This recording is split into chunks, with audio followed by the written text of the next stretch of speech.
দর্শক যেটা দেখছেন এটা হচ্ছে এফআইআর কপি। এটা হচ্ছে অভিষেক ব্যানার্জির বিরুদ্ধে। অভিষেক ব্যানার্জি নানান সব মন্তব্য করেছেন ভোটের সময়ে। দেখে নেব, ডিজে বাজাবো, 4 তারিখ 12টার পর দেখে নেব দিল্লির কোন বাবা বাঁচায়, এমনকি যিনি কেন্দ্রের হোম মিনিস্টার তার সম্পর্কেও সব মন্তব্য করেছেন। তো তার মানে ওই সব বিষয়কে সামনে রেখে মানে যে ধরনের সব হুমকি হুঁশিয়ারি দিয়েছেন, তো সেই বিষয়ে থানাতে অভিযোগ দায়ের হয়েছিল। তো এফআইআর কপি সামনে চলে এসছে। অভিষেক ব্যানার্জির বিরুদ্ধে এফআইআর লেখা হয়ে গেছে এবং সেখানে নন বেলেবল সেকশনও আছে। বুঝতে পারছেন অবস্থার পরিবর্তন? যা খুশি বলবো, যা খুশি করব, আমাকে কেউ ছুঁতে পারবে না, কোনো অভিযোগ হবে না। যখন এফিডাভিট লেখা হবে সব নীল, সব নীল। হ্যাঁ, ভোটে দাঁড়াচ্ছেন, এফিডাভিটে কেস টেস্ট কিছুই দেখতে পাওয়া যাবে না। মানে কোনো কেস টেস্ট তো কেউ করতে পারতেন না, না, সবই ক্ষমতা ক্ষমতা। পিসির সরকার ছিল যে, তো এখন তো সরকার আর সেটা নেই, পাল্টে গেছে। ফলে এখন কেসও খচ লেখা হচ্ছে। এটা হচ্ছে এফআইআর কপি। যেসব হুমকি হুঁশিয়ারি দিয়েছেন সেই সব বিষয়কে সামনে রেখে অভিযোগ দায়ের করা হয়েছিল। তো তার এফআইআর লেখা হয়ে গেছে, এবার প্রসেস চলবে নিশ্চয়। কিন্তু কে এই অভিযোগ করেছেন, কার এত সাহস হলো? আমি দর্শক মানে যিনি অভিযোগটা করেছেন তাকে অনলাইনে নেওয়ার চেষ্টা করছি। হ্যাঁ, পেয়েছি। রাজীব সরকার, বাগুইহাটি, কলকাতা, ওখানকার বাসিন্দা। রাজীববাবু, আপনাকে স্বাগত জানাই আরামবাগ টিভিতে। বলুন, আপনি এইভাবে অভিযোগটা মানে করে ফেললেন এবং সেই মতো এফআইআরটাও লেখা হয়ে গেল। বলুন কেন আপনি এই অভিযোগটা করলেন? আপনি কি করেন? দেখুন, আমি একজন সমাজকর্মী। আমার কাজ হচ্ছে সমাজের কোনো জায়গায় অন্যায় হলে বা কোনো অপরাধ ঘটলে সেটার বিরুদ্ধে আমার বলাটাই হচ্ছে আমার কাজ। প্রতিবাদ করাটাই আমার কাজ, বা সমালোচনা করা হচ্ছে আমার কাজ।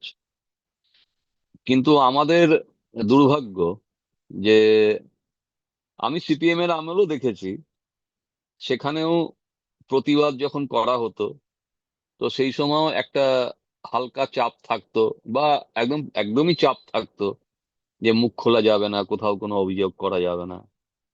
তো 2011 সালে যখন তৃণমূল সরকার ক্ষমতায় আসে, আমাদের মতো অসংখ্য মানুষের খুব ইয়ে ছিল, যে আপনার আহ, তো মানে আমাদের খুব আশা ছিল যে হ্যাঁ, সরকার চেঞ্জ হয়েছে, হয়তো ভালো কিছু হবে। আমরা খুব আশা করেছিলাম।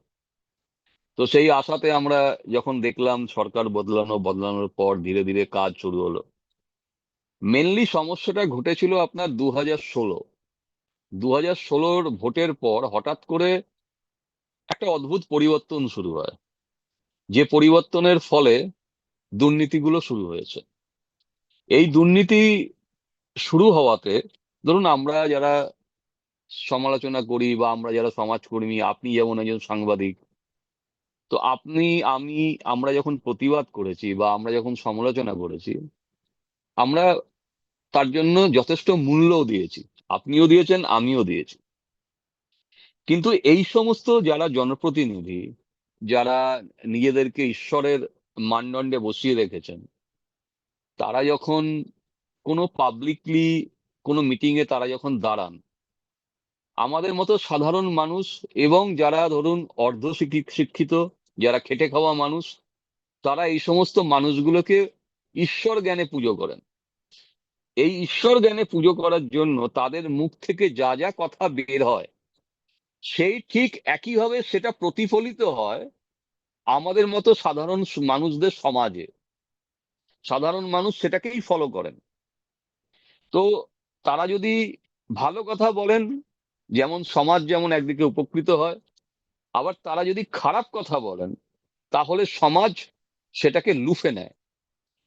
এবং মানুষের একটা অদ্ভুত চরিত্র, যে মানুষ সবসময় মানে আইনকে ভাঙার যে প্রবণতা, আইন ভাঙার মধ্যে যে মজা আছে, সেইটা তখনই তারা লাইসেন্স পেয়ে যায় যখন একজন জনপ্রতিনিধি নিজে যখন এই কথা মানে আইন ভাঙার মতো কথাবার্তাগুলো বলেন।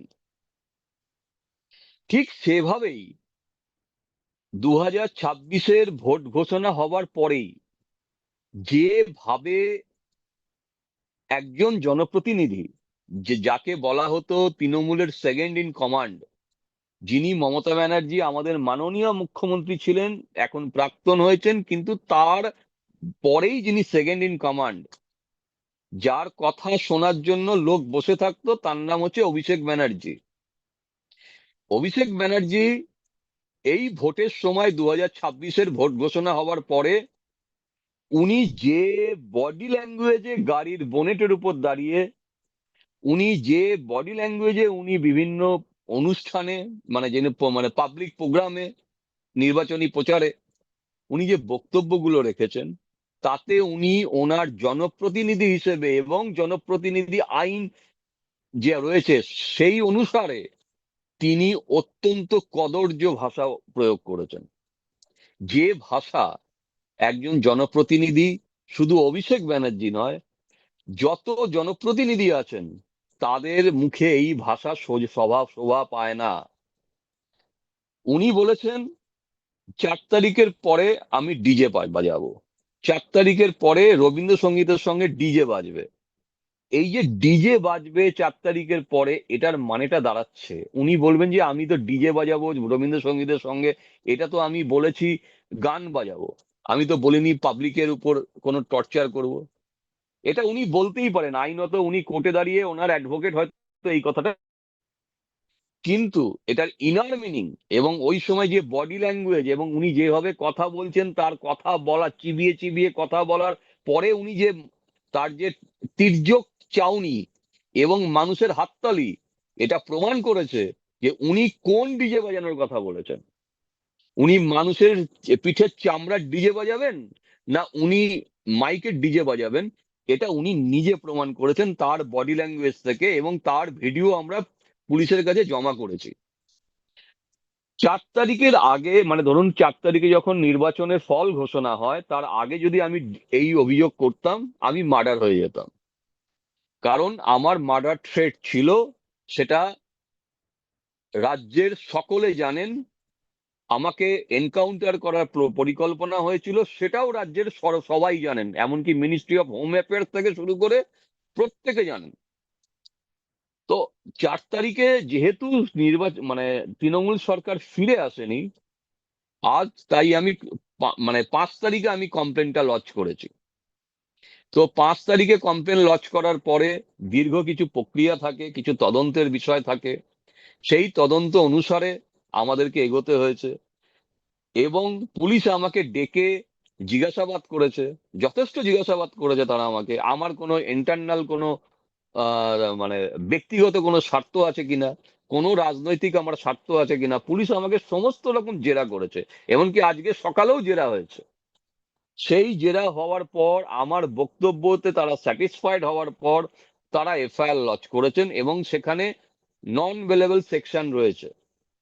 তো এই নন বেলেবল সেকশন যে রয়েছে, আমি তাতে সন্তুষ্ট নই। আমার আইনজীবী যে টিম আছে তারা আগামী দিনে কোর্টে যাবে, তারা আরো বেশ কিছু সেকশন তারা অ্যাড করার জন্য আবেদন করবেন। কিন্তু আরেকটি বিষয় আছে এখানে, একজন জনপ্রতিনিধি, জনপ্রতিনিধি আইন অনুসারে তিনি কি বলতে পারেন, তার বলার মাপকাঠি কতটা হতে পারে, সেটা উনি খুব ভালো করে জানেন। উনি পাড়ার গুন্ডা নন, পাড়ার পেচো মাতাল নন, পাড়ার কে কালুদা ভলুদা অলুদা তার তিনি নন।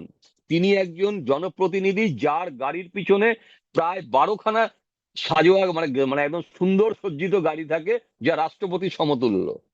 তার মানে উনি একজন যথেষ্ট শিক্ষিত এবং যথেষ্ট একটা ভালো পরিবারের মানুষ। তিনি নিজে দাঁড়িয়ে বলছেন ভারতবর্ষের স্বরাষ্ট্রমন্ত্রী অমিত শাহ, যাকে ভারতের মানুষ নির্বাচিত করে তাকে সংবিধানের পোস্টে পাঠিয়েছেন, তিনি যেমন একজন এমপি, এবং স্বরাষ্ট্রমন্ত্রী তিনিও একজন জনপ্রতিনিধি, তারপর তিনি সাংবিধানিক পোস্ট পেয়েছেন। তো একজন জনপ্রতিনিধি কিভাবে একজন আরেকজন জনপ্রতিনিধিকে এবং একজন সাংবিধানিক চেয়ারকে এইভাবে বলতে পারেন যে বিকেল আপনি 4 তারিখ দুপুর 12টার পর দেখা করবেন? দ্বিতীয় কথা বলি, আজ যদি এরকম কথা কেউ মুখ্যমন্ত্রীকে বলতেন, আমরা প্রতিবাদ করতাম। মুখ্যমন্ত্রী বলতে প্রাক্তন মুখ্যমন্ত্রী মমতা ব্যানার্জি, তাকেও যদি কেউ এরকম ভাষায় কথা বলতেন আমরা বলতাম। আপনি বলবেন বা কেউ যদি বলেন কেন আগে কোনো জনপ্রতিনিধিরা বাজে কথা বলেনি, ভোটের সময় কেউ বলেনি? সমস্যাটা হচ্ছে আগে কে বলেছে আর আগে কারা বলেছে তার জন্য আপনারা কেউ এগিয়ে এসে বলেননি যে আপনি এটা ভুল করছেন। এটা সর্বপ্রথম হয়তো আমি বলছি যে আপনি এটা অন্যায় করেছেন, আপনার বিরুদ্ধে এফআইআর হওয়া উচিত। সেটা আপনি অভিষেক ব্যানার্জি হন আর যেই হন, আপনি একজন বড়, আপনি খুব বড় বড় কেউ কেটা হতে পারেন, কিন্তু আইন সবার জন্য সমান। শফিকুল ইসলামকে শফিকুলকে, আরামবাগ টিভির শফিকুলকে যেভাবে টর্চার করা হয়েছে, যেভাবে পঙ্কজ দাকে টর্চার করা হয়েছে, যেভাবে আমার পরিবারটাকে পুরো ধ্বংস করে দিয়ে মানে হত্যা করা হয়েছে, এগুলো আমরা প্রতিবাদ করেছিলাম বলে বা আমরা সরকারের সমালোচনা করেছিলাম বলে আজকে আমাদের এটা সহ্য করতে হয়েছে। কিন্তু একটা কথা বলুন তো আপনারা, আমি যদি সরকারের সমালোচনা করি তার মানে কি সরকারের বিরোধিতা করা? সরকার যদি কোথাও ভুল করে, যদি সরকারের নাম করে কোনো নেতা টাকা কামায়, যদি কোনো সরকারের নাম করে কোনো পুলিশ অফিসার কোটি কোটি টাকা কামায়, যদি কোনো পুলিশ অফিসার সরকারের নাম করে পুলিশের পোশাক পরে সাধারণ মানুষকে অত্যাচার করে, আমরা যদি তার বিরুদ্ধে যদি সমালোচনা করি, সেটা কখনো সরকারের বিরুদ্ধে কি হতে পারে? আমরা কি মাওবাদী যে আমরা রাস্তায় বন্দুক নিয়ে ঘুরে বেড়াচ্ছি, যে আমরা আমরা খুব দেশের পক্ষে আমরা খুব ক্ষতিকারক? আপনি একজন সাংবাদিক, আপনি কি সমাজের কল্যাণের জন্য আপনি লড়াই করছেন? আপনি কি মাওবাদী যে আপনার বাড়িতে পুলিশ যাবে, রাতের বেলা পুলিশ আপনার বাড়ি ঘিরে রাখবে? কেন এগুলো কেন হবে? শুভেন্দুদা আজকে মুখ্যমন্ত্রী হয়েছেন, আজকে উনি মাননীয় মুখ্যমন্ত্রী।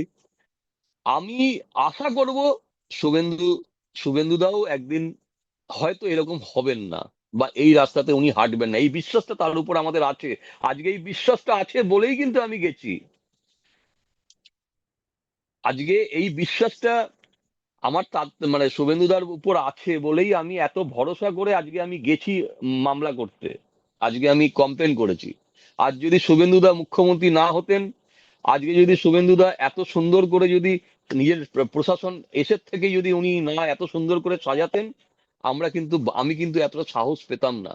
আমিও ভয় ছিলাম যে বাই চান্স যদি আমি শুট আউট হয়ে যাই, বাই চান্স যদি আমার বাড়ি আক্রমণ হয়, আমি এখনো ভয় আছি যে আজকে এফআইআর করেছি কালকে আমার বাড়ি না ঘেরাও করে। কিন্তু আমি না মুখ্যমন্ত্রী মমতা ব্যানার্জির বিরুদ্ধে, না আমি প্রশাসনের বিরুদ্ধে, না আমি শুভেন্দুদার বিরুদ্ধে, আমি জনসাধারণের কথা বলছি। আপনি একজন সাংবাদিক, আপনি যেটা সত্যি সেটা আপনি তুলে ধরেন, তার জন্য আপনার বাড়ি পুলিশ ঘেরাও করতে পারে না, এটা অন্যায়, অপরাধ। যারা করেছেন তারা অত্যন্ত অপরাধ করেছেন। আপনাকে কোনো পুলিশ মানে আপনি সমালোচনা করছেন বলে কাউকে, কোনো বসকে খুশি করতে বাড়িতে পুলিশ পাঠিয়ে দিল আর পুলিশের লোকেরাও আপনার বাড়ি এসে ঘেরাও করলো, এটা অপরাধ, এটা অন্যায়, এটা সংবিধানে কোথাও নেই। আমরা মানে আমাদের পশ্চিমবঙ্গে আইনের শাসন ছিল না, যে আইনের শাসনটা আমরা চেয়েছি আজকে সেই আইনের শাসনটা প্রতিষ্ঠা হয়েছে। অভিষেক ব্যানার্জি, তিনি যথেষ্ট এখনো অব্দি আমার থেকে বয়সে ছোট, তার ভুলগুলো তার বোঝা উচিত। তার বোঝা উচিত যে তিনি হেলিকপ্টারে করে এসে, প্যারাশুটে করে নেবে রাজনীতিতে এসে, উনি কখনো জননেতা হতে পারবেন না। জননেতা হতে গেলে রাস্তা থেকে, চায়ের দোকান থেকে শুরু করে, মুদির দোকান থেকে শুরু করে, রাস্তায় হেঁটে জুতো পালিশ করা লোকের কাছে গিয়ে তাকে ভালোবেসে তবে একজন জননেতা হয়। জননেতা কেউ হেলিকপ্টারে করে নেবে এসে জননেতা হয় না। 25-26টা গাড়ি নিয়ে ঘুরে বেড়ালে কেউ জননেতা হয় না। জননেতা হতে গেলে তার মধ্যে কিছু কোয়ালিটি লাগে। এইভাবে মানুষের ক্ষতি করবেন না। কিন্তু আপনার জন্য অনেক মানুষের ক্ষতি হয়ে গেছে। পুলিশ যেভাবে অত্যাচার করেছে একের পর এক, আমার পুরো পরিবারটা ধ্বংস। আজকে আমার হারাবার কিছু নেই। কি করেননি, 18 মাস জেলে রেখেছেন আমাকে, 18 মাস আমাকে গৃহবন্দী করেছেন। তা মানে 18+18 আমাকে জেলে, দমদম জেলে আমি সারা জীবন মানে ব্রাউন সুগার, গাঁজা, এলএসডি এদের বিরুদ্ধে আমি লড়াই করেছি। পুলিশ, বিধাননগর পুলিশ আমাকে দিয়ে দিনের পর দিন অপরাধ ভেঙেছেন। আমাকেই অ্যারেস্ট করে যখন দমদম জেলে রাখা হয়, 250 জন পশ্চিমবঙ্গের সবচেয়ে মানে ট্রিমেন্ডাস ক্রিমিনাল, যারা 24 ঘন্টা জেলের ওয়ার্ডের মধ্যে হেরোইন খেত এবং এখনো খায়, তারা গাঁজা খেত, এলএসডি খেত, তারা ট্যাবলেট খেয়ে পড়ে থাকতো, মানে জিভের তলায় এই ব্লেড রাখতো। আমি রক্ত মাখা ভাত খেয়েছি, অপরাধীরা একে অপরকে ব্লেড মারছে, সেই রক্ত গিয়ে ভাতে পড়ছে জেলের খাবারে, সেই খাবার আমি খেয়েছি, আমাকে সেই ওয়ার্ডে রেখে দেওয়া হয়েছিল। দেখুন, আমি চাই আইনের পথে চলুক। অভিষেক ব্যানার্জি, তিনি যে কাজটা করেছেন, তিনি যে অপরাধটা করেছেন, বা অপরাধটা উনি করেছেন কিনা, যদি উনি না মনে করেন যে না উনি অপরাধ করেননি, উনি কোর্টে আসুন, কোর্টে এসে উনি ওনার বক্তব্য বলুন, আমরা আমাদের বক্তব্য বলবেন। উনি আমার আমার আমার এফআইআর এর এগেনস্টে উনি যদি হাইকোর্ট যান, আমি হাইকোর্ট যাব। উনি যদি আমার অভিযোগের এগেনস্টে সুপ্রিম কোর্ট যান, আমরা সবাই তৈরি আছি সুপ্রিম কোর্ট অব্দি যাওয়ার জন্য। ওকে, ওকে, অসংখ্য ধন্যবাদ অনলাইনে থাকার জন্য। ভালো থাকবেন। আমরা অনেক বিষয় জানতে পারলাম। Thank you. আপনিও খুব থ্যাংক ইউ। নির্যাতনের Thank you. শিকার হয়েছেন, সেটা জানতে পারলাম। ভালো থাকবেন। you. দর্শক, দেখলেন রাজীব সরকার নামে এক জনৈক ব্যক্তি, বাগুইহাটি, কলকাতার, উনি অভিযোগটা করেছেন। অভিষেক ব্যানার্জি যেসব উস্কানিমূলক মন্তব্য করেছেন এবং শাসিয়েছেন, হুমকি দিয়েছেন, তো এটা তো মানে করা যায় না। তো না, উনি এমপি হতে পারেন, তো কি হয়েছে? তো ওনার জন্য তো আইন তো আছে, তো উনি তো আইনের ঊর্ধ্বে না। তো অভিযোগটা উনি করেছেন, এখন এফআইআর হয়েছে, এখন দেখা যাক তার ভিত্তিতে কি ব্যবস্থা হয়। দর্শক, বলবেন কি ব্যবস্থা নেওয়া উচিত, অবশ্যই বলবেন, যা বলার বলবেন কমেন্ট বক্সে। নজর রাখবেন আরামবাগ টিভিতে।